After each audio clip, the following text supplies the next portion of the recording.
now 1 o'clock. Actually, it's 1:04. We're going to go ahead and get our workshop started. Hey, we changed the room. We have. We rearranged the room. You know, that's what happens when you drop your mask. Madam Chairman, Commissioners, it's great to be back here all together. Thank you. We've got a good presentation for you today. This is your annual budget workshop. We got a lot of ground to cover. We've got 2 hours, I know, to cover it in. I don't know if it's going to take all that long. Riveting. I think so. And I've just got a few high-level comments at the beginning, and then we've got a team that can walk you through some of it. So here's what we're going to cover today. First, we'll cover a little bit about the budget process. We've actually been working in accordance and in concert with our leaders, the city manager and county administrator and their teams, on the budget development for about 4 months now. We're going to go over some revenue estimates. I think that's going to be in the guise of good news. I acknowledge that last year at this time we were navigating the pandemic together and some difficult decisions about revenue estimates coming in lower. That's not the case in your material here today, and we'll talk about that. Because the actual revenues have been coming in better than anticipated or budgeted, we do have the opportunity for some budget amendments to plug in the unforeseen but realized revenues in the current fiscal year, and we'll talk about that. Of course, like every year, we will go over the proposed next fiscal year draft budget. In this case, it'll be for your infrastructure program, as well as for your Office of Economic Vitality. It will include your infrastructure looking forward, and it will include your economic development efforts looking forward. Substantially, and for the first time this year, it will also include a look forward with dollar estimates all the way through the remaining 18 years, and that's going to be a good presentation for you. So we'll do that on the infrastructure side, we'll do that on the OEV side, and then finally a presentation of options. Now, Commissioners, we will have the ability as we go along some mini break points for you to take action on the recommendations, or we can wait until the end. The entirety of staff's presentation, if you don't break, is, I'd say, 20 to 30 minutes. If you want to pause along the way, some of these recommendations are really quite simple and straightforward. Other ones are larger. You get into the prioritization and the projects, et cetera. We're happy to navigate that with you as long as you feel we're making good progress here and you're able to get that good policy direction to us. So the budget process and public hearings, as you know, and as I just stated, starts really at the beginning of the year. Work closely with Robert Wiggin and his team, Scott Ross and his team. We're grateful for both. Look at our revenue estimates. We monitor that very closely. And then we start just projecting, given the policy direction that you've already provided. And in this case, we're now at the 6th year of policy guidance that you've given in regards to the 27 blueprint projects. And so we'll build upon that moving forward with that standing direction that you have for us. You'll have the opportunity today with this presentation, this being your annual budget workshop cycle, to provide any new policy guidance or to raise any issues that you think are germane. And then we'll prepare that. We'll bring back a ratification item in July. If we need to discuss it more at your July meeting, we can do that. And then you have 2 public hearings. The first one, as is noted, will be at your Citizens Advisory Committee meeting on September the 8th. And the second and final will be here before you on September the 23rd. So at this point in time, I want to introduce one new face, but he's been working very hard for you year in, year out. I don't know if he's been at the table, but I think he's been monitoring this very closely all during your CEDAR, all during the lean process, and making sure that we keep the trains running. That's Trace Lawn, who's our senior accountant, works very closely with both city and county budget shops, works closely with our annual financial reporting, and he's going to walk us through some of the revenue estimate updates. I'll pass that down to Mr. Trace. Welcome to the table. Thank you. Good afternoon. Thank you, everybody. We start the process every year for developing our budget with a revenue estimate. Our entire program is based on sales tax revenue. So each year, we have to determine how much sales tax revenue over the CIP we're going to collect and then allocate that appropriately. The current year estimate includes an 8% increase over the prior year, which is very good news, and we'll discuss that a little bit more in the budget amendment section. For the next 2 years, we're projecting a 2.5% increase in revenue each year and a 2% increase thereafter. The long-term revenue estimate is a 1.5% annual increase after fiscal year 2027. The total increase for fiscal years 22 through 26 is $9.3 million for the agency. And you can see from the chart, that's a much better projection than we were looking at last year about this time. Just for a better visual here, we saw a really significant drop last year during fiscal year 20 and the first part of fiscal year 21. But the revenues that we collected in the last few months have shown a really great rebound. And we're expecting to approach fiscal year 19 levels around fiscal year 22. And then pretty solid growth thereafter. Projecting through fiscal year 2040, we're looking at about a $5.6 million increase in sales tax revenue versus the 20-year forecast we presented to you last year. That's likely to improve if the federal spending that we're going to discuss later in this item materializes. We're looking at about $761.8 million in sales tax revenue through 2040, and then $192 million in bond financing. So that brings us to our recommended budget amendments. The first one is related to our comprehensive annual financial report. This is a budget amendment that we see every single year that's the result of our audited financial statements if there's a leftover fund balance in our operating fund. And this year there is, because we received a little bit more revenue than we anticipated. Last year we were very conservative, and we also amended the budget, if you'll remember last year, in order to compensate for the pandemic. Total, there's about $3.75 million remaining in infrastructure operating funds. You'll remember that the Blueprint 2000 program ended in December of 2019, and the Blueprint 2020 program began in January of 2020. So we had 2 sets of operating funds last year. We recommend allocating the remaining balance of the Blueprint 2000 operating fund to the Magnolia Drive project to maintain progress on that. And then you'll see throughout all of these recommendations for budget amendment, we have programmed all of the funds into one project, and that's been the Bannerman Road project. But it really doesn't matter which project it goes into, because the ultimate goal in having these budget amendments is to reduce the amount of funding from bonds in fiscal year 24. So we could program it into any project. It really doesn't matter which one it goes into.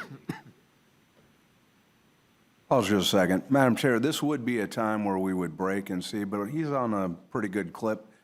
Honestly, the first 5 recommendations are really very similar. I just want to pause here to get your pleasure.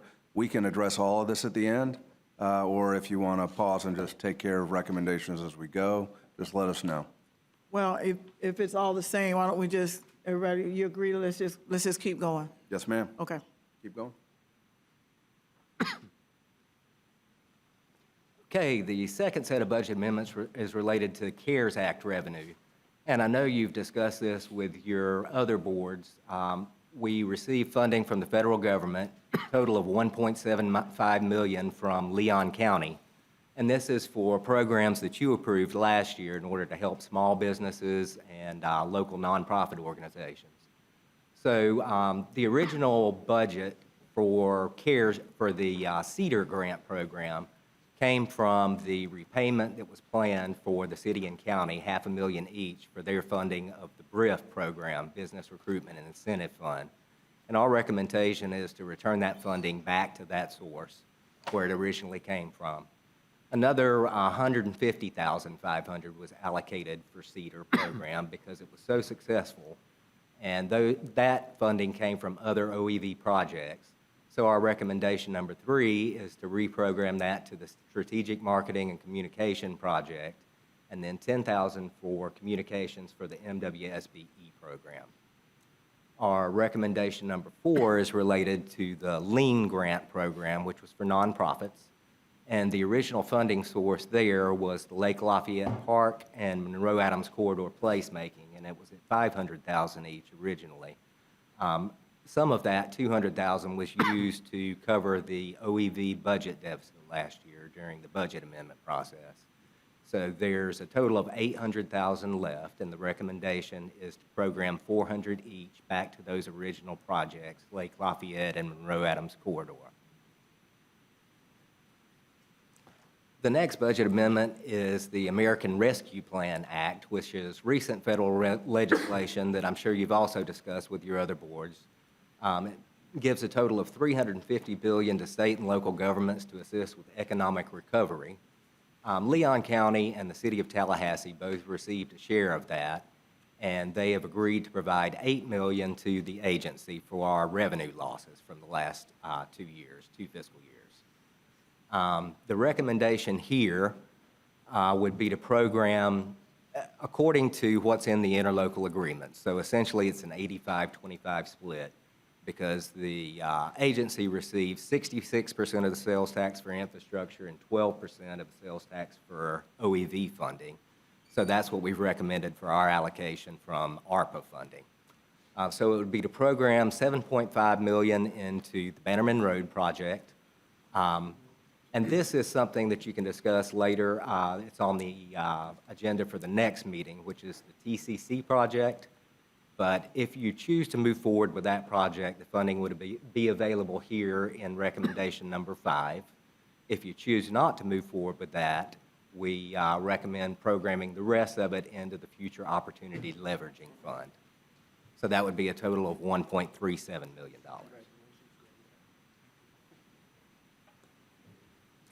And here's the rest of the good news. Our revenues for fiscal year 21 have been a lot stronger than we expected last year in September, when we didn't know that vaccines would be available and the economy would recover as strongly as it has.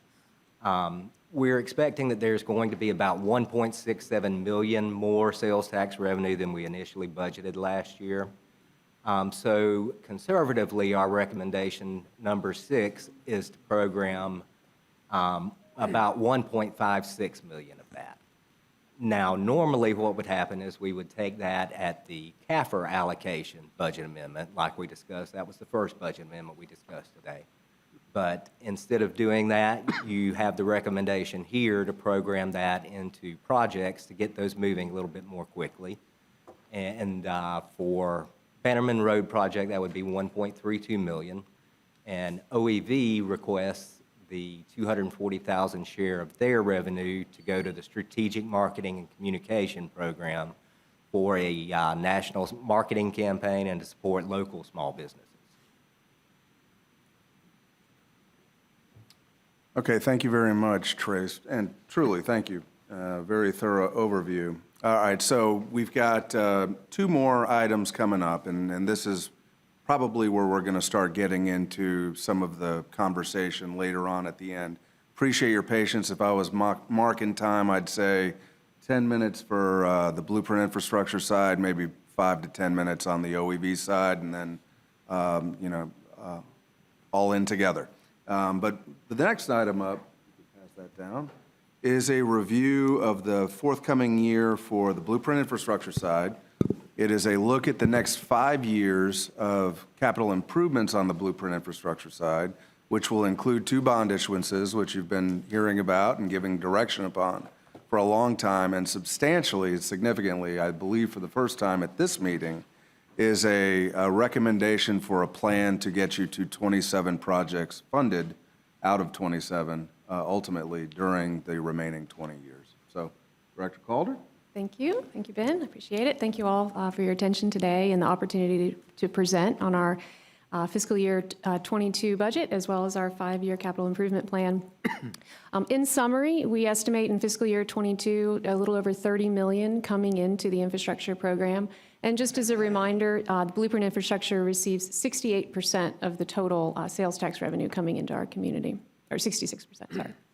Our draft operating budget is programmed to be $3.6 million, which is 8% over last year's operating budget, and it represents the addition of one project manager staff position that was approved as part of the implementation plan from 2019, and it actually initiates that position in 22, and as well as of cost of living adjustments, which at the end of the day will be programmed consistent with whatever the city and the county adopt.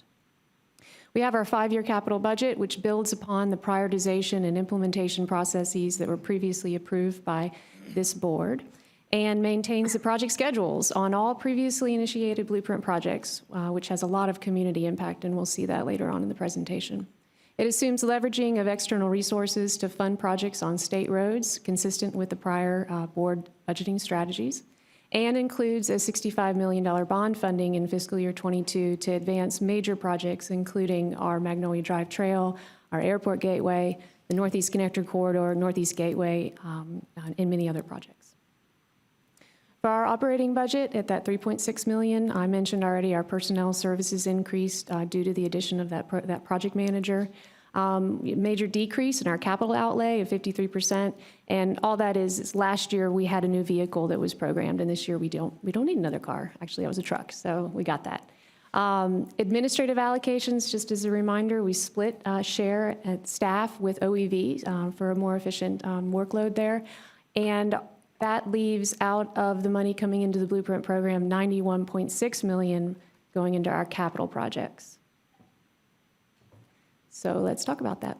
In fiscal year 22, we're proposing funding to 16 different infrastructure projects. Over the 5-year period, we have 20 projects identified for funding. And of course, we have our annual commitment to sidewalks, to bike routes, to transit, and to operating costs for parks. Some of those projects are implemented separately by the city and the county, such as sidewalks and operating costs and water quality as well. And then Blueprint implements the bike routes and the Greenways programs. Those annual allocations are committed throughout the whole 20-year period of the Blueprint sales tax, and together total $9.9 million. So focusing just on those annual allocations that are implemented by Blueprint infrastructure, the Greenways and bike routes, today we have a plan for the implementation of the Greenways program, following through on the IA board's direction over several years for advancing these Greenway projects. 1, the Thomasville Road Trail; 2, the Capitol Circle Southwest Greenway, which includes the W. Lightsey Nature Park, the Lake Jackson Greenways, the Southwood Trail, and the University Trail. And then for the bike route program, we've identified 6 projects for implementation through that annual allocation. 1, the bike elements for the Thomasville Road Trail, and 2 for the Lake Jackson Greenways, because many of those projects include both bike and pedestrian enhancements. And then at your last board meeting, you approved the implementation of the downtown University protected bike lane. So of course, continuing with that annual allocation funding towards that project. And then the 3 remaining projects on here are consistent with the top tier CRTPA, Capital Region Transportation Planning Agency, bicycle pedestrian master plan. So these 3 projects would begin with a feasibility study, and the 3 projects are Ridge Road, Blairstone Road, and then the Southwest Neighborhood Network, which would include bicycle enhancements on Rankin Avenue, connecting the Tallahassee Museum to the W. Lightsey Nature Park and the FSU Recplex. So our 2 recommendations for those are 7 and 8, which is to approve the Greenways Master Plan Work Program as well as the Bike System Work Program. But I think it's pretty exciting to talk about the great work that's been done by this IA board to advance fund projects, as well as continue the implementation of the Blueprint 2000 program, those last projects with Capitol Cascades Trail segments 3 and 4. Many of those projects, in fact, 16 of those projects will be under construction within the first 20 projects will be under construction within that 5-year plan, and 16 of those projects are actually in the south side. So we've got a total value of almost $360 million worth of work under construction, dirt turning in the next 5 years. And of that, $210 million are on projects that are on our south side, which we're really excited to share today. and share that through a graphic, which really shows the distribution of those sales tax funds all over our county. The pink lines represent the projects that are that are in our 5-year plan and active, and the green shows the ones that we completed through the Blueprint 2000 program, and you can really see the success of that advanced funding strategy that the IA board adopted, and how it's really being invested in the community. But it does leave some projects yet to be initiated. And so the next round is talking about that long-term planning. So for your consideration today, we've prepared 2 scenarios, scenario A and B, focusing on the long-term implementation of the Blueprint 2020 program, or basically the years 2027 through 2040. As this board, we've never prepared any long-term funding planning for the program, only looking at really focusing on those first 5 years, recognizing that sales tax revenue impacts from COVID, rising project and debt costs that we've identified in the budget materials do tend to change some of those sales tax revenue projections and expenses.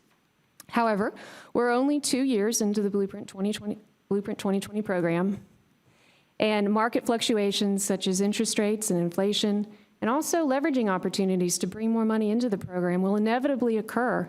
And our annual budget process every year will present this updated information to you. Scenario B represents the implementation of the projects based on the IA board direction, which includes advancing the Northeast Park and Fairgrounds project, as well as project scope increases, such as widening Bannerman Road to Preservation Road. As shown on the table on this slide, Scenario B does not fund the College Avenue placemaking, the FAMU Way entry points, alternative sewer solutions study, and the Tallahassee-Leon County Animal Service Center. It partially funds Midtown placemaking and does not complete the funding for North Monroe Street or Lake Lafayette and St. Mark's Regional Linear Park until 2036. And while fully funded, Tharp Street does not become fully funded until 2039. Are you about to talk about scenario A? I'm in a transition between the two. Madam Chair. I thought you might be. Information on the graph. I'm sorry. I have a point of information. Madam Chair, on scenario A and scenario B, why does scenario A have FAMU entry points fully funded and scenario B with 0 funding? Can someone reconcile that? Yes, absolutely. And I'm gonna help with this in the transition. I actually wanted to pause here. Thank you, Commissioner. Again, and I know there's a lot of information in this material, but this graphic best paints the picture of, given all of the policy direction before this workshop, including, as Autumn had said, advancing up into the bond, the Fairgrounds project, including advancing up into the bond, the Northeast Park, including expanding Bannerman Road and its widening, including undergrounding of utilities at Magnolia, and all of those other good policy decisions and direction that you've given. Where would we be? You may recall back when those actions were taken, there was a conversation that if nothing else happened, there may be a long-term implication within the tax. And so given all the direction that you've provided us thus far going into the development of this budget material, what we're reflecting is scenario B, where things are not funded. That's the impact. Those are the projects that fell off the list at the end. And we saw that going in. Now, it's called scenario B because under the leadership of the city manager and the county administrator, they challenged us to get all the way to done. So we worked on a scenario A, which is how can we move those back into the funding cycle during the remaining 18 years of this tax. And that's exactly what Autumn is about to speak to. And that, by the way, Commissioner Proctor, is what's being recommended, is to regain that and to have a solution where those projects are funded. Well, this is confusing, and what you just said is not that clear to me. I won't say us, but to me. And while the Midtown placemaking is under scenario B partially funded, yet it's fully funded above. The others are 0, and it somewhat stands out differently in terms of the verbiage that places it in scenario 2 with a partial. So the scenario you've painted is not fully working on all of the projects alike. Autumn's going to walk through how Scenario A takes the challenge that we had and turns it into a solution that gets all of those projects funded within the 20 years of the sales tax. Yes, sir. Autumn? Okay, thank you. So let's see. All right, so obtaining outside funding for the Blueprint infrastructure projects has and will continue to be a critical part of the infrastructure program. Since the early 2000s, we've brought in over $250 million in outside funding for primarily our road capacity projects, and that money's come from FDOT and the FHWA. And leveraging outside dollars for road capacity projects will continue to be a key part of funding these projects going forward. Scenario A incorporates this strategy for leveraging outside resources for road capacity projects, and as a result, funds all the projects over the 20-year period. Scenario A fully funds all community enhancement, connectivity, and quality of life projects, and you may remember that as CCQ projects. This board approved a prioritization plan of those CCQ projects in 2018. So the funding for those projects has been allocated based on that IA board prioritized list. Scenario A includes funding all of our CCQ projects, including those that are unfunded and partially funded in Scenario B, such as Midtown, the Animal Services Center, and College Avenue Placemaking. It also moves forward the implementation of key projects by several years, such as the North Monroe Gateway 5 years earlier and the Lake Lafayette project 3 years earlier. Recognizing that it's more likely that a major infrastructure project with regional benefit will have a greater probability of success in obtaining state or federal funding, Tharp Street, the last local road capacity project to be funded on the Blueprint list, is partially funded by sales tax revenues in Scenario A. This partial funding positions it to be the recipient for outside funding by setting it up to be shovel-ready by completing the PD&E and the design. Construction dollars are identified in the later years of the program, providing a match for leverage funding if it's needed. Staff's recommendation is for Scenario A in order to fully fund all of the CCQ projects, which will advance key infrastructure projects across the county and set the program up with the greatest chance of receiving those outside leveraged funding. Thank you. Okay, so at this point, we've got about 5 minutes left, Madam Chair, and then we can cover the whole range of any questions. Let's go. Okay, happy to turn it over to Director Paredes to do an equal look on the economic vitality side. Thank you, Ben. Commissioners, today I'm here to provide you with an overview of the draft OEV budget. As you know, 12% of our penny sales tax dollars is dedicated to economic development, meaning that per Florida statute, we must utilize these funds to improve our local economy, which can include the funding of operational costs and incentives related to economic development. The work of our office can be directly tied back to our strategic plan, and you see that in each agenda item that we bring before you for your consideration, as well as the policy direction that you set. Our vision is to elevate and promote our diverse and vibrant economy, and OEV's mission is to guide Tallahassee-Leon County's economic development efforts in coordination with the private sector and community stakeholders. As I highlighted in the OEV Board's workshop, or in your workshop in February, under your leadership, OEV has been able to make significant impact in our community. Over 2,500 businesses have been assisted, over 50 project leads, preserved thousands of jobs, and created hundreds of new jobs, generating millions in economic impact to our local economy since 2016. The draft budget before you today proposes increases in our operating budget with cost of living adjustments per Autumn's discussion earlier, recommends the addition of an MWSBE analyst to support contract compliance monitoring, launches a communications campaign for MWSBE to create awareness on the resources available. The draft 5-year budget fully funds the Tallahassee International Airport, North Florida Innovation Labs, our LCRDA cooperating pledge, business expansion incentives, and allocates funding to support strategic business recruitment, specifically regarding magnetics. In addition, $20 million bond funding is planned in FY22 for the Convention Center, and it's important to note that the IA Board guidance is requested on item number 7 of your regular meeting today at 3 p.m. In the draft operating budget before you, funding is allocated for the first full year of debt service for the Bragg Stadium project and split administration costs with Blueprint. Personnel services increases due to the cost of living adjustments and the recommended MWSB analyst position. As you know, we are currently working with the disparity study consultants to determine the staffing levels needs for the MWSB division in order to increase organizational efficiency. It is anticipated that the results of this analysis will determine that an additional analyst position should be added with the primary responsibility of contract compliance. Our operating expenses are also projected to increase. This is for a reallocation of computer software to the operating fund rather than the capital fund. The software is used to facilitate communication with existing employers and prospective new businesses wishing to explore Tallahassee-Leon County. Funding for the MWSB contract compliance software for the additional P-card module, monitoring module, local advertising for the data dashboards, and finally addresses expenses associated to our new office located in the Leon County Courthouse Annex.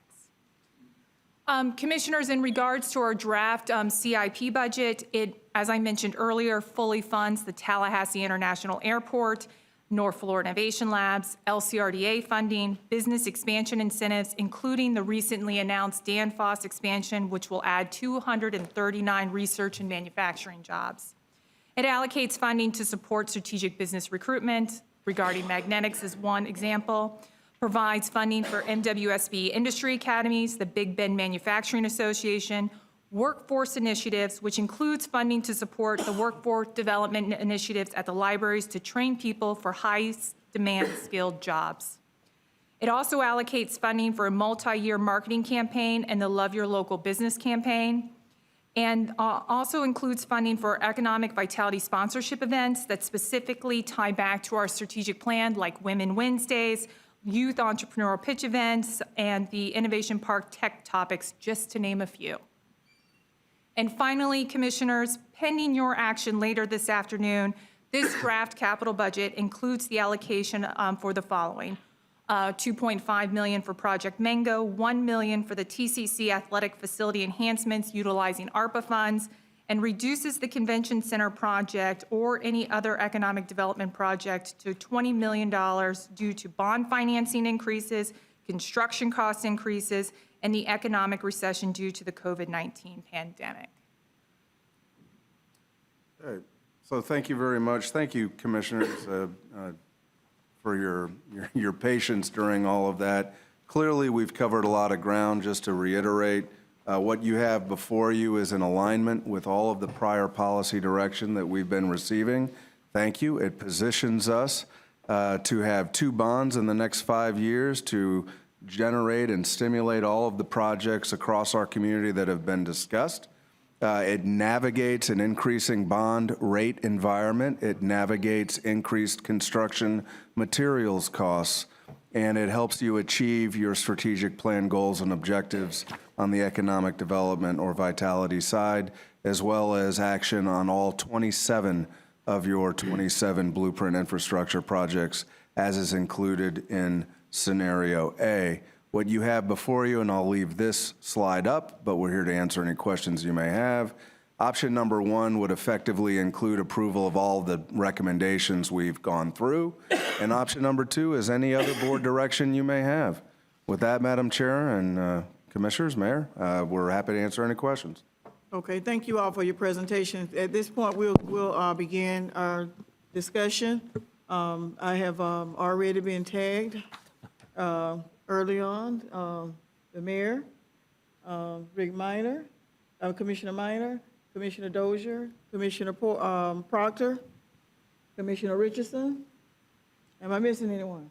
Okay. Madam Chair, may I ask a procedural question real quick? Sure. Would you mind, or would it be helpful to talk about infrastructure questions and then get to OEV questions and kind of separate those two discussions? Sure, or would you? we can do it that way. Thank you, ma'am. I appreciate it. Absolutely. I'll start wherever you all want to start. Okay. Thank you. Mayor? I'd like to make a motion for option number 1. Okay. Motion for option number 1 has been made by the mayor, seconded by Commissioner Jimbo Jackson. Open for discussion. And we can go in the order that we named. Commissioner Minor, Commissioner Dozier, Commissioner Proctor, Commissioner Richardson.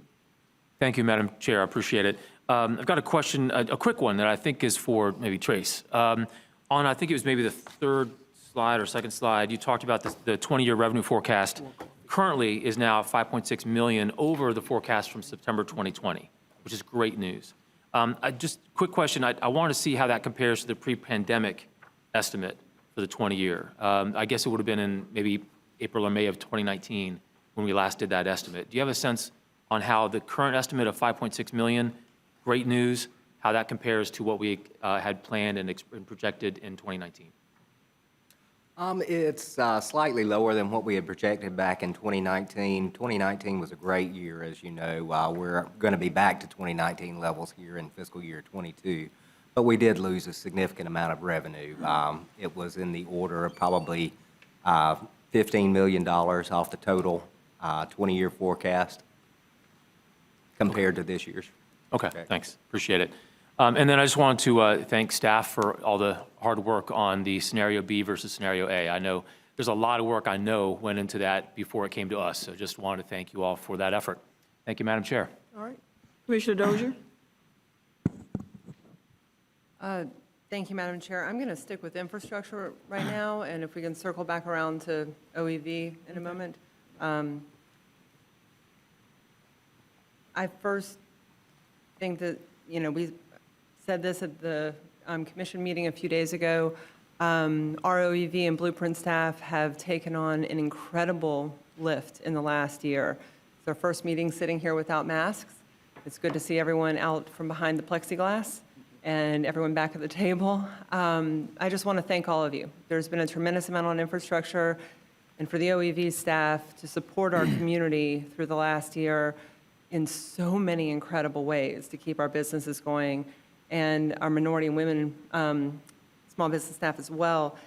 This has been just a remarkable effort. And I am hearing from businesses constantly who say, I got one of those lean grants or the CEDAR grants, and it saved me last spring. So that is significant. Madam Chair, I just wanted to kind of recognize that moment. We might be able to say more later. Within the scenario B and A, and Mr. Mayor, I think your motion for all of the recommendations covers the OEV budget as well. Within that, I may have a question about that later. Again, I'm just going to put a placeholder. The cost of the bond financing and the interest cost, I really appreciate the deep dive on that and how much, we know material and labor have gone up, but this is a dramatic increase. Just the interest alone going from 30 million to 59 million in 1 year. When we talked about this in briefing, you all, I think, I don't want to put words in your mouth, but you kind of said that advanced funding, despite this increase, you would still recommend moving forward with all of these projects, one, because of the past work that we've done on some of them, but also because you thought it would benefit our community. Did I frame that right? Would you like to say anything more? Because I think that is a very significant number. Absolutely. Thank you, Commissioner. No, you're absolutely right. Those are two of the reasons why it makes an abundant amount of sense. In addition, referring to the report in your material from our bond agency, if we thought that this was an environment where there was a blip in terms of the rates going up in an inflationary environment, something to wait out, we would present that. We don't foresee that. We're emerging out of historically low rates for financing, and there's going to be a lot of competition nationwide with some of the federal investments flowing down through states and local governments to make infrastructure investments. There does not appear to be any benefit in waiting for rate purposes. If anything, we may anticipate rates will continue to tick up slowly but consistently for the foreseeable term. Okay. Thank you for that. I'm sorry, Autumn, did you have anything to add, or Ben covered it? Oh, no, Ben's got it. Thank you. Okay. I thought you were about to say something, so I just wanted to pause. At our last meeting, when the discussion came up about Northeast Gateway, about a number of other issues, there was a question about our prioritization. And I just wanted to say for the record here that I think the scenarios that you laid out really got to the heart of what my concerns were. We have advance funded so many of our projects, which adds debt service, removes that funding from future potential, that we could spend on projects. There is a benefit, I do agree with that, but we've also expanded greatly the scope of some of these projects. We've added underground utilities. We've added new projects or new segments to different roads. And then we increasingly, even today, we see 2 new projects, the Northeast Gateway, Northeast Park and the Fairgrounds, both issues that we've debated and discussed a lot, but that will further add to this list. And because I'm a district commissioner for the county, I have to say, you put up that map with all your district lines on there. District 5 has one project. It's Lake Lafayette. And there's a lot going on in that. And we talked about this in briefing as well. It's kind of phased. We're putting some money back into the flood studies and other things. But I'm looking at a scenario where one major project for my district is pushed out into 2032, 33, or later. That's significant to me. I can understand why we are advance funding so many projects on the south side. There's been a huge amount of activity on the north side, but that's really the anchors in our community right now. And I think we have to go into this eyes wide open and know that some of the other projects that are valuable are being pushed to the out years. Tharp Street's been on the list for a long time. I like the scenario. CRTPA's got it on their list. But I remain concerned about how much debt service we've got, how much we've advance funded these projects. I thought we needed the information in front of us, which we now have. And I can probably get there despite these other concerns. But going forward, and here's my last question, Ben, and for the infrastructure side for Autumn, we're kind of going to have a ceiling on the project creep, in my opinion, the project expansion and additional debt service for a while. I mean, this time period of really loading up all these projects, we're not going to have the same ability in the next, say, 5 years to respond to citizen requests and add projects. And if we do, it's going to be maybe we get there at the very end if sales tax revenue really goes up. Is that a fair statement? Either of you? I'll Yeah. take it first. Okay. I think that it's going to be, I think it's going to be a challenge to get to the finish line for all of the 27 projects that we have, acknowledging that this was, before the taxes even rolled in, this was, ideas were generated 10 years prior, prioritization, et cetera. But that being acknowledged, I think that today, this meeting, this workshop item is also evidence that when there is a challenge to get all 27 done, we find creative solutions to do just that. But that speaks to the 27 projects that exist, not Yes, to that wasn't my question, right. not to your new. We have expanded projects, we've added underground utilities. We have been very responsive to our citizens in the last 5 years or so since we had the referendum in 2014. We will not be able to be responsive in the same way going forward to add a lot to these projects, certainly not in the next 5 or 10 years. Is that a I fair think we are statement going to- based I on the think- numbers right now? Yes, ma'am. I would say it this way. We are going to have to be responsive to the stakeholders of each project, but we're going to have to do it within the funding constraints and limitations, which are becoming very evident Yeah. through the bonding process. It's just something, I mean, it's been a gift for us to be so responsive. And I think that we just need to be aware of that going forward. And the only caveat there, the only ability that we would have to be more responsive, and here I'm going to conclude, Madam Chair, is if we don't advance fund all of the projects that are on the list. If we don't have that debt service, is it around 192 million or something for the life, something like that? Did I remember that correctly? Yeah? 192 million. So that's our placeholder. If we want to expand, it's the debt service that's going to limit us. So again, I can get there. I'll come back to OEV later. But thank you all for the very hard work. Commissioner Proctor? Commissioner Dozier strikes a nerve. And Madam Chair, when I was a little boy, my uncle let me help feed the hogs. And when you pouring slop on hogs, they don't wait for it to hit the ground. They just close their eyes and all into it. Observation is when it comes to a pile of money, Commissioner Dozier, we just dive in, and we're not that disciplined to set the table and, get the fork and knife and do the right thing and wait for it to come out. That's what this pile of money is. We just run up there like pigs and dive on it. And that's why I'm making sure and desiring to know if, in fact, the fairground is still on the wagon. Yes, sir. Very good. I just had my fingers crossed, and my prayers were going up that unique from many projects, we're still without indoor bathrooms, and I think it's timely for the fairground in the appropriate place for it to be in this upper tier. Thank you. Thank you, Commissioner Proctor. Commissioner Richardson? Thank you, Madam Chair. A couple of questions and then just some general remarks on how we got to where we are and where we go going forward.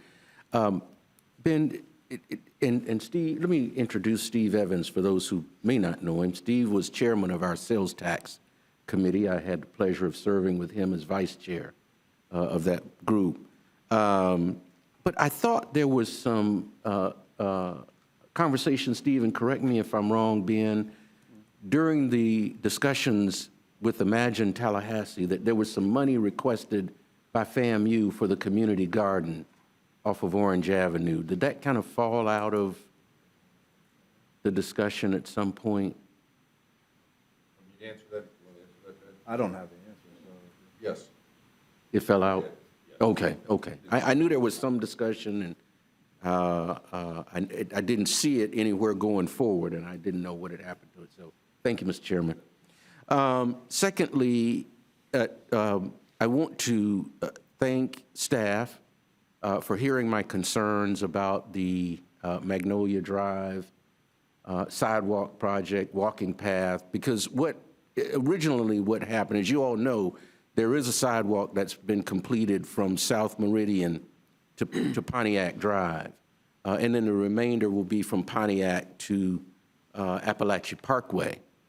But there was a lot more proposed in terms of amenities for the Pontiac to Appalachia Parkway section or segment than for the South Meridian to Pontiac Drive, which troubled me considerably. And so I raised that as an issue. Staff heard that, and again, correct me if I'm wrong, I know that we're adding money to that project, but the goal is to have a uniform look now, Autumn, again, correct me if I'm wrong, from South Meridian to eventually Appalachia Parkway. Yes, sir. Actually, the uniform look will be from South Adams Street all the way to Appalachia Parkway, with that piece already being constructed from South Adams to Monroe. And the phase from Monroe to Pontiac, which includes the revision to the phase that was already completed, Right. that has, we've received the construction bids on that. Blueprint funded that and did the design modifications. Leon County Procurement put that out. The construction bids have been received, and we're working on executing the contract now. So you should see that break ground very soon. Okay, all right. And then just a couple of comments, Madam Chair. One is on the MWSBE position.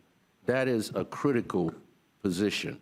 And the reason for it is because what we had seen in the past, when contracts were let, and there was in the contract or in the proposal, the RFP, there was a commitment to include minority and women business enterprises in those projects. But what we would find is that if you went out to the project, there was no sign of minority and women-owned business participation. It was essentially a sham. And so over the years, it had been a request that we add a position or positions to do that kind of contract monitoring in order to ensure that that participation was occurring. So, Ben, I'm ecstatic to see that we have included that position, and that will be primarily the responsibility of that Yes, sir. individual. Exactly. So I'm glad to see that. Two things, and then I'm done, Madam Chair. One is the distribution of projects. As you all know, I served on the original Blueprint Committee. And although I supported what we came up with and recommended to the community wholeheartedly, my concern is that there was an unequal distribution of projects at the time in what was proposed and eventually funded.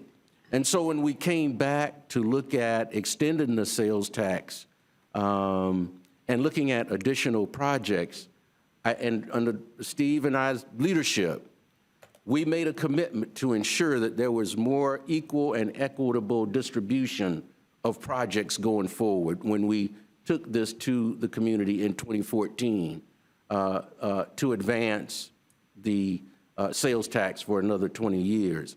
And so that's why you see on the map that Autumn referred to, far more projects now on the south side of Tallahassee than we had during that first go-around. And so I'm pleased with that because we know that there are inequities that have existed in this community in terms of infrastructure needs for a long time.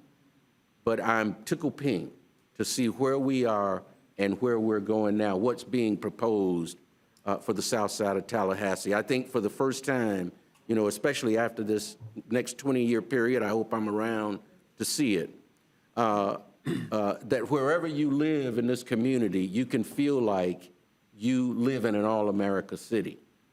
And I think we're headed in that direction now, and I feel comfortable. Again, under Steve's leadership on the Sales Tax Committee, we made that happen, and so I'm glad to see that, and I wanted to highlight that because we can't take that for granted. There was a conscious effort to make sure that that happened.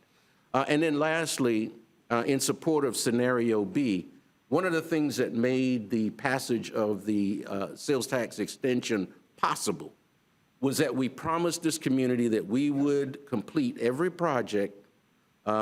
We didn't know at the time it would be within budget because you couldn't anticipate that over 20 years. But at the end of that 20-year period, we completed every project that was promised and within budget. And so that's how we were able to go back out to the community and say, we made these promises, we fulfill those promises, and now we need the support of this sales tax extension going forward because there are some additional needs. And so I'm excited about Scenario B because that will allow us to be able to make that same commitment. Again, we can't anticipate we could have another, God forbid, have another pandemic over the next 20 years that might change that. But given where we are now and what we anticipate over this next 20-year period of time, if we have to go back to the community at that point to ask for another extension, then we can say that we kept our promise to the community in terms of the projects that this community approved and hopefully all of these projects, if we don't continue to add and, increase the cost, for instance, the construction increases, we couldn't have anticipated that either. But if we can keep these projects as close to budget as possible, then I think it's important that we do that so that, again, if we have to come back in 20 years, we can assure the community that we have kept our promise and that then if there is an extension proposed, they can feel comfortable that hopefully leaders at that time will do as we've done in the past and keep that promise. So, Madam Chair, just for a little brief historical moment in how we got to where we are in that respect and what is going to be expected of us, meaning staff, as we implement this going forward. Thank you, Madam Chair. And that is why you're the dean of the city commission. A moment in history. But you said in support of option B. Did you mean scenario B or you Scenario meant A, scenario A? I'm sorry, Okay. scenario A. All right. Okay, Commissioner Welch, Thank you, Madam Chair. Y'all hear me? This thing on? we can hear, yeah, that mic is on. Thank you. I wanted to, acknowledge the Northeast Park and your support for that project kind of facilitated, to some extent, the need for staff to be creative. And I just want to thank you guys for being creative and laying out a scenario in which we can get all these funded. I really appreciate that. I appreciate this board's support of the Northeast Park and recognition of its need. I recognize also that there are quite a few projects in the north side of Tallahassee, and I think that's it's important to also acknowledge this board and past boards or iterations of the Blueprint boards. Acknowledgement that the Northeast is where we're experiencing a lot of growth, and we're committed to providing infrastructure to accommodate some of that growth in terms of the Northeast Park, the Market District Park, the widening of Bannerman. All of those things are obviously very important needs in the district that I represent, and I just wanted to thank everybody for acknowledging that and working to fill those needs. And to Commissioner Dozier's point, I recognize and acknowledge the concern with the debt service, but I also acknowledge the need really for some of these more so than others. Obviously, they're all important, but I definitely don't want projects in my district to cause other projects to fall off of a list. So thank you for supporting my projects. I will certainly support projects that you guys have and appreciate your consideration. Thank you. Okay, Commissioner Matlow. Thank you, Madam Chair. I have a couple questions. I'll try to be brief. For Blueprint and OEV on the cost of living adjustments, I believe we did not do a cost of living adjustment last year. Is that correct? That's correct, sir. Okay. Is there any additional compensation to make up, or will it just track what the county is proposing this year? What we'll do, we'll continue to work with the IMC, of course, that's the city manager, county administrator, to just make sure that we track with the same policy direction that you both give in your respective commissions, Board of County Commissioners and the City Commission. Okay. I'm a strong advocate for making our employees whole, and I hope Blueprint can track in that same direction as the county has as well. Secondly, on the scenario E, or scenario A and scenario B, the CCQ projects, what's the time frame of completing all of those projects? Yeah, so it would vary over the 20-year period depending on the project. Like, for example, Market District and Orange Meridian Placemaking, the top two ranked CCQ projects, will both be fully funded by 2023, and both anticipate going into construction in 2023. So those could be completed before the end of the 5-year period or before. We're hoping for those to be completed before 2024 in time for the 200-year recognition. But the ones that are further out, those will have more time is because of the implementation of the funding. Some of them can be funded in phases. For example, the Midtown Placemaking project has IA board approval to move into that first phase for the improvements on Thomasville Road from Monroe to 7th Avenue. But there's a second phase to that project, which includes improvements on Monroe and a little bit further north from the 7th Avenue five-pointed intersection. And that funding, I think, is programmed after 2030. Okay. Does that help? And if we went with scenario B to ensure that the Third Street project continues to be funded, and that project at a future date was able to obtain state funding or funding from some other source, nothing would preclude us from going back and restoring funding to CCQ projects? No, so both scenarios, I'll try and tackle this. Both scenarios really were created from the perspective that we were only living within our means. In other words, we know that we have a strong history, a very strong history at Blueprint of securing state and federal or outside or external funding to help leverage and get our projects to be done quicker, better. We can spread that wealth more. Both scenario A and scenario B assume that we're not successful with either. To answer your question, in either scenario and in any scenario, We are, yes, going to be going after state and federal dollars where it's advantageous for us to do that. And when we do gain that funding, it will have a ripple effect throughout both the road projects and the CCQ projects to get the most done. So stated a different way or an additional way in support of what Autumn said earlier, the THARP project is actually, as a road project, that's where we've had the greatest success with some of our transportation infrastructure projects in the past of leveraging state and federal dollars. And so that's one of the reasons why it's best positioned to go after that external funding. Okay, but back to the question was, so the funding, that's getting additional funding, anticipating additional funding that's not guaranteed in scenario A, correct? That is correct. Okay. And scenario B is guaranteeing we have that funding within Blueprint sales dollars? Scenario B guarantees that Tharp Street has full funding by, I believe, the 2039, but it will leave out funding and for 4 CCQ projects and 2 additional partially funded. So in the event we went with scenario B, and that additional funding was found, as in it's being implied that we may be able to find it in scenario A, it would free up additional funds that go back and restore those projects for CCQ. Grant funding in either scenario has the same impact. It helps other projects that are not funded.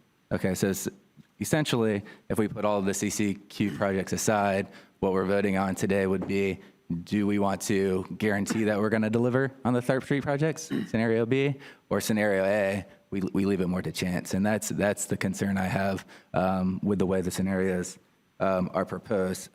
Did you do any, when we looked at different scenarios, was there any value engineering on consistent or existing projects to reduce the costs versus eliminating CCQ projects, or how many different options did you explore? I don't want to speak for the entirety of the team. We explored every option available within the existing project description for these. We did not value engineer to cut within projects. We adhered to the key principles for each project, assuming the cost estimates were at a minimum what would be needed for each of those projects, and tried to work on creative funding solutions that could get us the most done by the end of the 2040 cycle, assuming that we were not successful with any external grant funding being received, which of course we hope that we will gain. Okay. And on scenario B, what is the rationale for having the Midtown placemaking partially funded as opposed to fully funding the FAMU entry points? What ranking was that based on?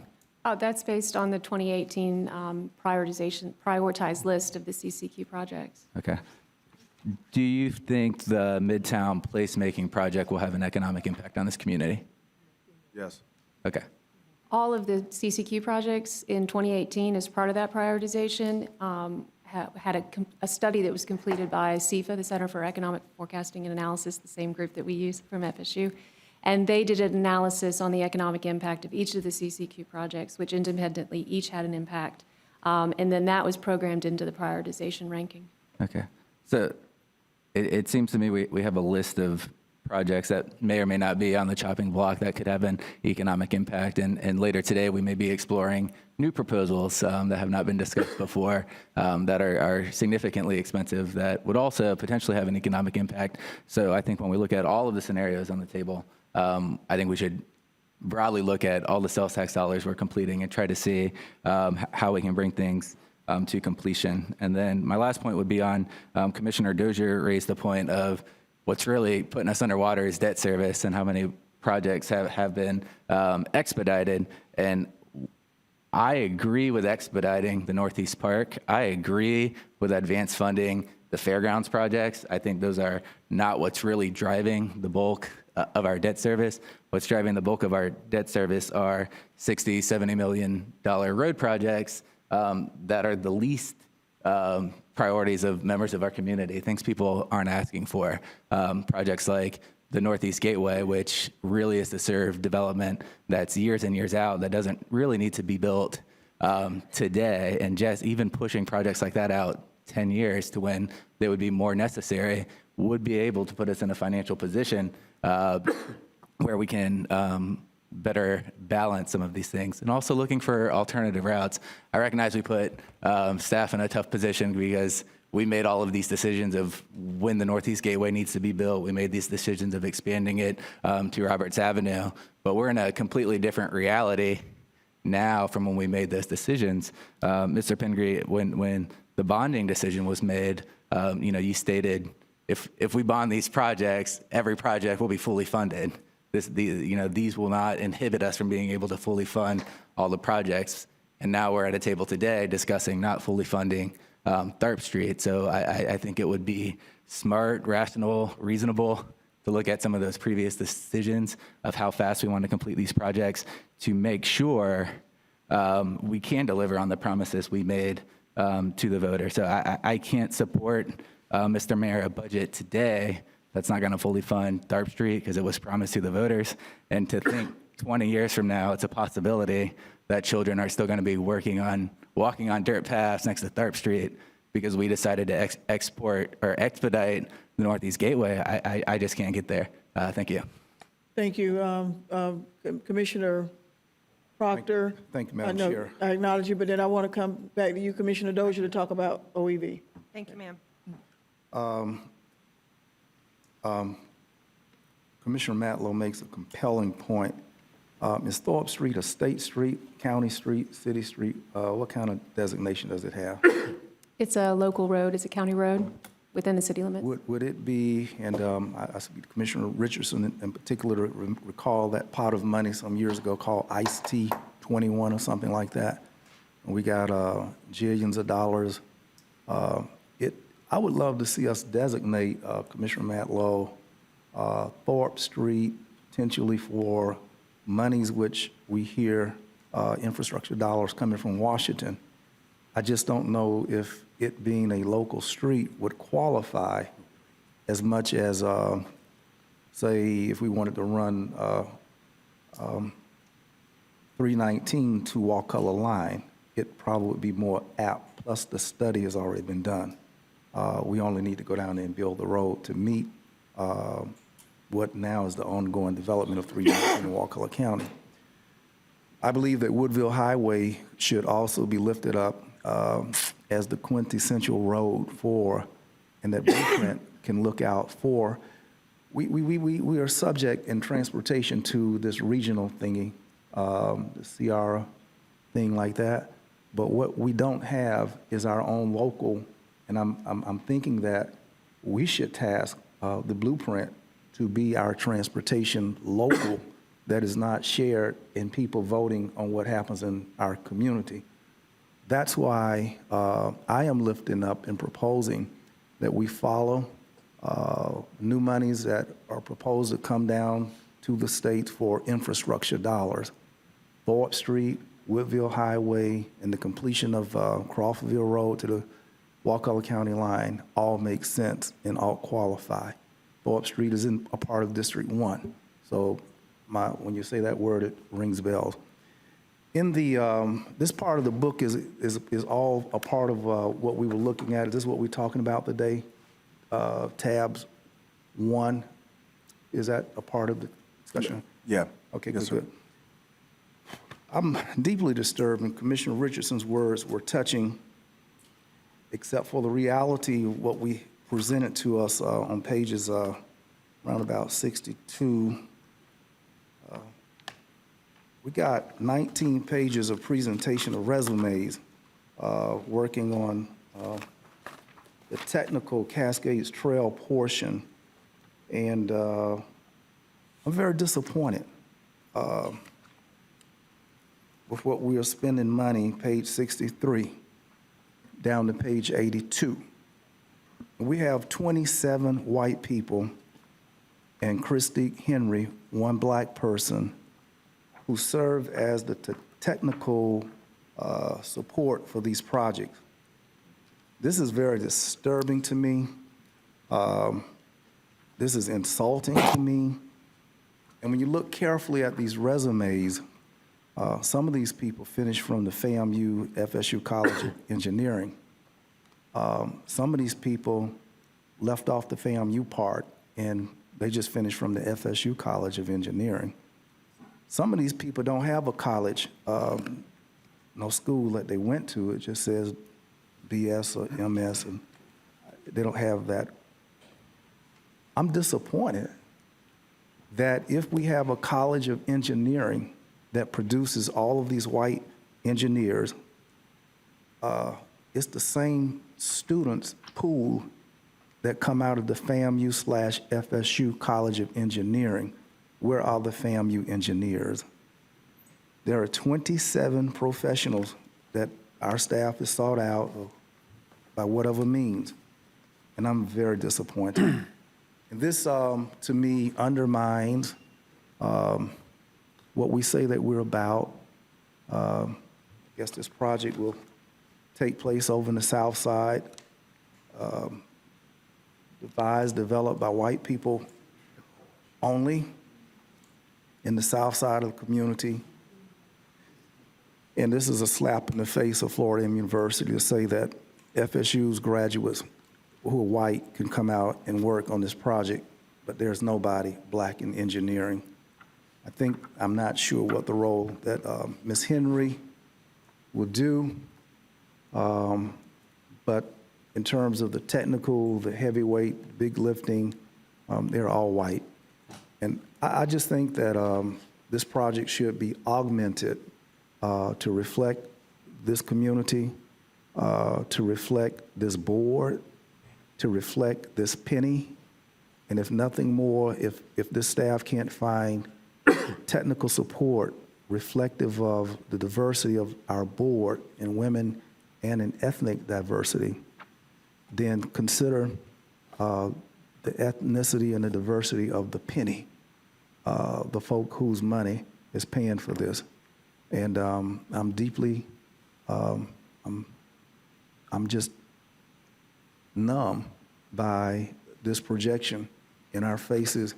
And it suggests a lot about, contrary to what Commissioner Richardson has pointed out, strong effort. But at the end of the day, we're hiring somebody to monitor what happens to the minority contractors, subcontractors when they fall off the wagon. And when you go out there on the site of construction, they're not there. Commissioner Richardson is right. But we need a contract monitor for our staff that equally is faulty in not having black people involved in the planning, the development. And if we were in Podunk, Idaho, this would be acceptable. But we have intellectual capital in this community that's black.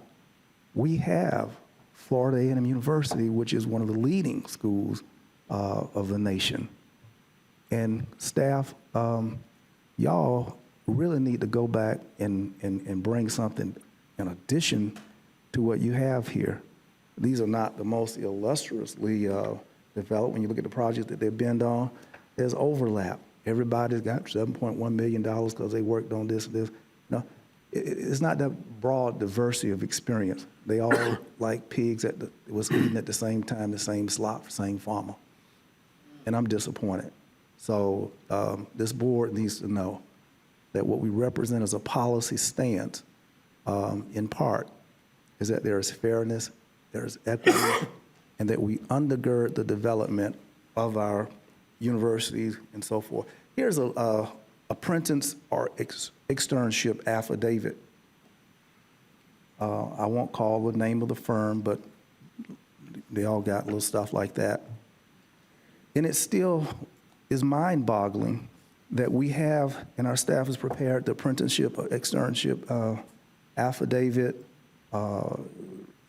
MSMB part is in there, and we are not committed, and we don't have the commitment signed that we're going to do apprenticeship or that these vendors are doing apprenticeship and so forth. And I just think, commissioners, that we have to take a real insistent stance that we take this seriously. Otherwise, we're what you call window dressing on the set. The chairwoman, Cummings, Richardson, Proctor, Maddox, we're window dressing. but the money is going, and I bet you Christique Henry is the lowest paid person out of these 28 people, 27, 28 folk. This is disappointing. I'm not ready to vote on this today because I cannot support the absence of diversity.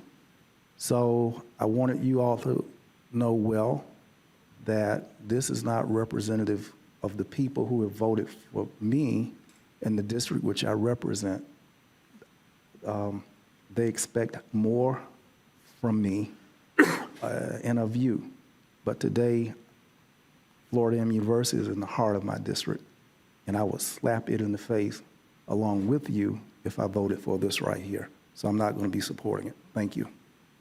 Thank you, Commissioner Proctor. Commissioner Dozier? Thank you, ma'am. Recognizing the time, and we've got a long evening, the reason I wanted to separate this discussion between, come back to OEV here at the end, is this is a different pot of money, it's 12%, and it's allocated in a very different way. Commissioner Richardson, as you said, promises made, list those projects agreed to by the Sales Tax Committee and then City and County Commissions in our interlocal agreement before we go to referendum, right? For the 12%, there was only 2 projects listed, Airport, Convention Center. The rest of the money, from my perspective, I think what we talked about for years was intended to be flexible, responsive to new opportunities, creating new opportunities. We've been talking about diversifying our economy forever. And a long time, it's been 5 years, right? Tremendous amount of work. First few years, we're laying the foundation. We're doing our targeted business study. We're doing all of these different things to be able to position ourselves for these opportunities in a way that, frankly, Leon Tallahassee has never been positioned before, ever.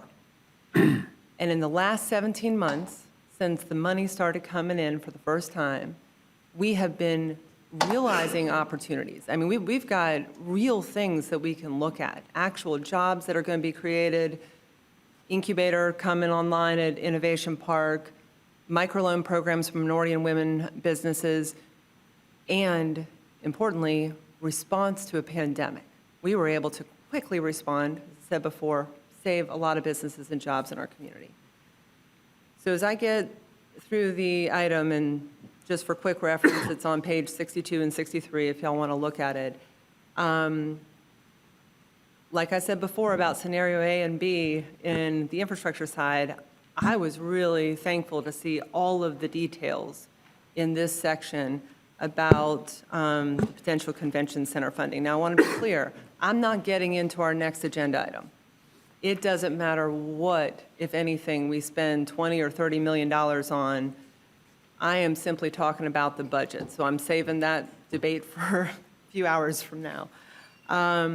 But in this section, if we just look at some of the highlights that our staff wrote here, it's comparing $20 million to a $30 million convention center, which I think is probably clear by now, even if it's not explicit in the item, $30 million wasn't going to get us a convention center. We would have to reimagine that whole process. So staff is really clear. If we committed to 30 million, which is where we've been since last September, OEV would be required to cut all existing economic development programs with the exception of those that are legally obligated to fund. This entails funding, eliminating all of the programs like strategic marketing to local business support and workforce development. Y'all could read that list. It's in there. It is everything. Future opportunity, leveraging fund, all of that. This was dramatic. I'm not sure we would need, quite bluntly, forgive me to our wonderful staff, the staff that we have to move forward if we were at 30 million, because we just wouldn't have all these programs.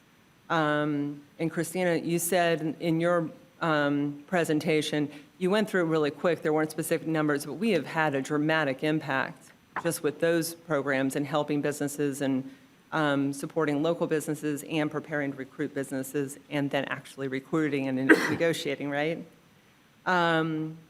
unable to provide financial support resources for local businesses, nonprofits, workforce, recruitment efforts, all of these things are included in there. Steve Evans, I thought of you when I got to the paragraph which said, "But for these economic development programs." You always want the "but for." What is that story, right? What are we going after? We would be at risk for losing over 1,800 jobs and $347 million in economic impact. This is dramatic. So first and foremost, I'm sure we can all agree that 30 million, we don't want to go there because we don't want to lose that capacity. We don't want to lose the potential going forward. But as I kept going through and I see an alternative scenario at 20 million, I'm looking for scenario B. And this is the question that I've got for today. Scenario A is bond 20 million with the debt service, in addition to the bonding for Bragg Stadium, which we've already committed to. And this includes TCC from the stimulus funds. But I'm really curious what the scenario would be if we didn't bond $20 million. So I did a little calculation here, and I think my numbers are right. They come from our agenda, but I'm just gonna, I didn't have a chart, so I'll put that out there. The Cedar Lean grants, Danfoss with 240 jobs, Regional Planning Council, we leveraged 200,000 to draw down 800,000. And just today, Commissioner Porter and I were on an executive committee meeting. We approved another loan. We've already committed funding for, I think, 6 or 7 local businesses in Leon County, minority and women businesses, out of that fund. LCRDA, Innovation Park, $2.5 million. We leveraged that to draw down $14 million from FSU and from the federal government, $10.3 million. And then Project Mango, we're going to consider later today, it's $2.5 million. If I add up those numbers, and again, plus or minus, it's $9.2 million. Christina, my question in briefing the other day was, if we bond $20 million for any project, what is left? And I don't know what the ceiling on this is, because there's a couple of different numbers in here, but I'm going to go with 2026. That was a chart you had. The remaining dollars that we would have left to commit to other opportunities, did you tell me that was less than 10 million in the next 4 to 5 years? Is that right? Yes, that's correct. Okay. Check it with my accountant. Yes, yeah, check with the accountant, that's great. Okay, so we have less than 10 million, just call the next 4 years. And we have allocated 9.2 million in 7 months. And caveat on Mango. We'll get to that later today. So 2.5 million, you can caveat that. But if that were approved, it's 9.2 million. So from my perspective, in this budget, I would have really loved to see that scenario B. It is not about, there's no easy decisions here. But the opportunities are rolling in. Christina, y'all mentioned in here that you are in final negotiations with a business you've been working with. They could qualify for up to $2 million, and so that's not Mango. That's something different. Is that correct? Commissioners, at this time, we have about 13 projects in our pipeline. We are working, as you know, with Project Mango before you. We also have another project that's moving pretty closely down the pipeline towards a possible decision. That's also competitive. They haven't quite put in their letter of intent, but we're in negotiations, if you would, on that. Okay. So we approved this budget. The 20 million isn't committed. Again, that debate's going to happen later today.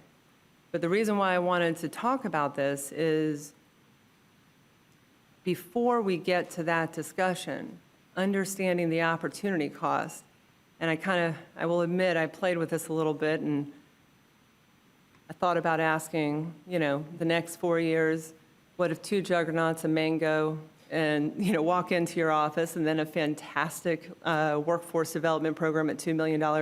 At what point do we start leaving these opportunities on the table? From my vantage point, diversifying our economy has been the #1 goal for generations.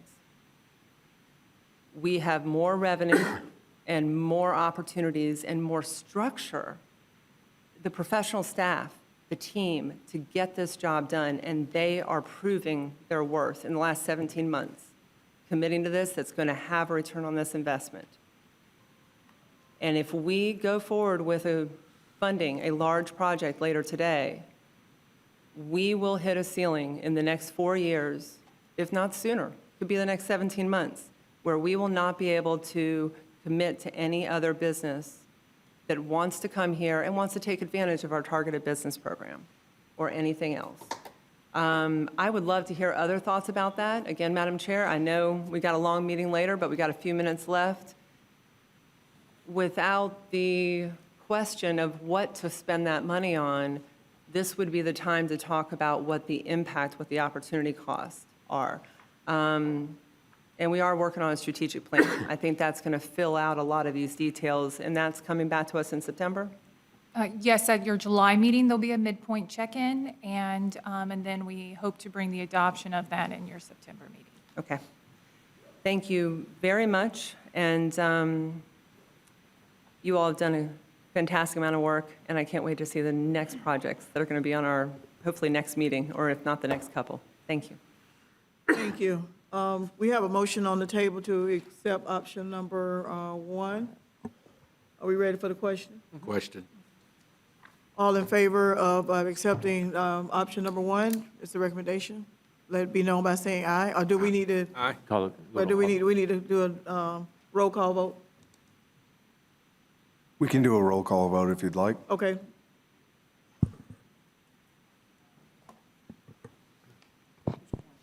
Commissioner Welsh. Aye. Commissioner Proctor. Nay. Commissioner Minor. Aye. Commissioner Maddox. Aye. Commissioner Jackson. Aye. Commissioner Dozier. Commissioner Cummings. I don't think they heard you, Carol. Oh, I'm sorry. Aye. Mayor Daley. Aye. Commissioner Matlow. Nay. Commissioner Porter. Nay. Commissioner Richardson. Aye. Chair Williams Cox. Aye. And the calculation is being done by longhand. Do, do, do, do, do, do, do, do, do, do, do, do, do. Okay, the motion passes. Thank you. All right. See you at 3. Seeing no other business to come before this workshop? Oh, Madam Chair, Commissioners, just very quickly, as you know, you have 2 citizen comment periods in your regular published IA meetings. For example, the one that will start at 3, you have 2 of those. In addition, on every single agenda item, you will provide for citizen input. You do not at your workshops, which is similar to what you do at the city and the county.